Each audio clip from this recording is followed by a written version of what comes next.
One of the processes we talked about with Camp Director Eric Richards was the discovery of players for the Eastbay Youth All-American Bowls, a high concentration, 75 to 80%, and that includes one of the more fascinating bowl games out there in the last 3 or 4 years, the USA versus Canada U15, and recently the U19 game.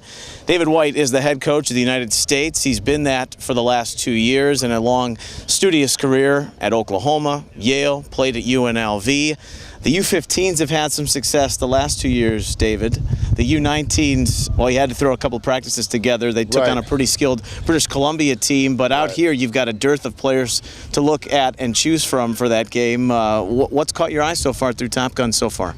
A lot, actually. I was fortunate this year, now that we knew that the U19 game was gonna happen again, and so last week in the high school camp I had a chance to evaluate a few of the incoming freshmen first, and after that I was just out here trying to see what we had, and there's actually a lot of great players. You know, not everybody can play in the Army game, and their goal is to have the next best game with emphasis on academic prestige and whatnot for each athlete. So it was really good, and then we got a lot of information, a lot of good players, and I'm going to pass that along to Eric and let them finish up with that process. East and West is one thing, but when you have the chance to put on the jersey to represent your country, that kind of takes it to a whole nother level. No, there's no doubt. You know, when you get one chance to go to high school, and back in my day, we never had big things like this. You know, we went to camp for a couple of days and thought we were the coolest, baddest guy in the world because we went to a football camp. Where now these kids get to go out in San Antonio in the Big Dome and be part of a great organization is pretty special. And so to put the USA jersey on, and I'm a big uniform guy, and I'm fortunate to work for Lorenzo Fertitta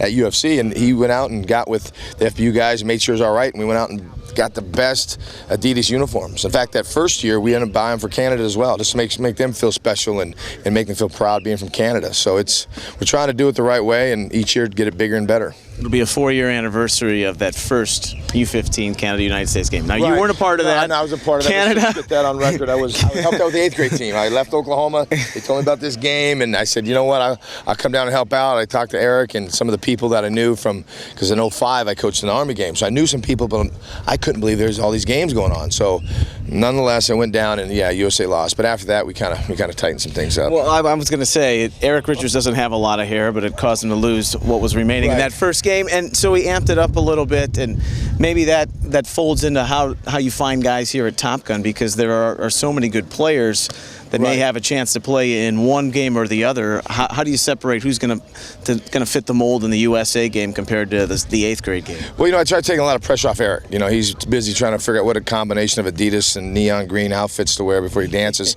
So I figured I'd take some pressure off him and get out here. But you know, the whole process itself is coming out here and just really, you know, being aggressive and looking for kids that somebody's may not have told me their name. Like today, last couple of days actually, I see numbers. I go to Eric, and Eric goes, I haven't heard of them. And probably about 30% of the kids on our team are players that I didn't get any recommendations on. I just went out here and found them, and that's what it's about too, is giving these kids chances that they normally wouldn't have.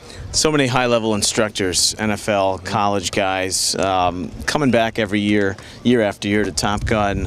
What does it mean to you to be a part of this? No, it means a lot. I do get a little bit frustrated. I feel like I'm not getting involved as much as I could. You know, being a head coach back at Bishop Gorman back in the day, and then at Oklahoma, I'm a coach. You know, I'm just not some guy who evaluates talent, although it's important to do that, and I think I'm doing a good part. But to be around these guys, it's been very interesting. In fact, I was just talking about it the last couple of days, where I go over to the O-line and Coach McNally, you know, the old school guy, and watching like Karumrai coach and Wiley and Kwame Lassiter, all these guys, and I pick up their language and how they speak to the kids, and it kind of I take a lot of notes, you know, because you get better every year as coaching, and you're never the coach you want to be, you know, all the time. So you learn, and like Matt DeRazio, I was in his meetings a lot last week, and how his delivery is really good, you know. And again, I'm not perfect, and I'm always trying to get better. And around these guys, it doesn't get much better than this. Well, there you have first-hand account. The players get better. They learn things they haven't learned before. The coaches the same way. David White, this is only phase 1, of course, of getting ready for San Antonio in 2014. But all the best as you select that team for the USA U15 roster. No doubt. Appreciate it.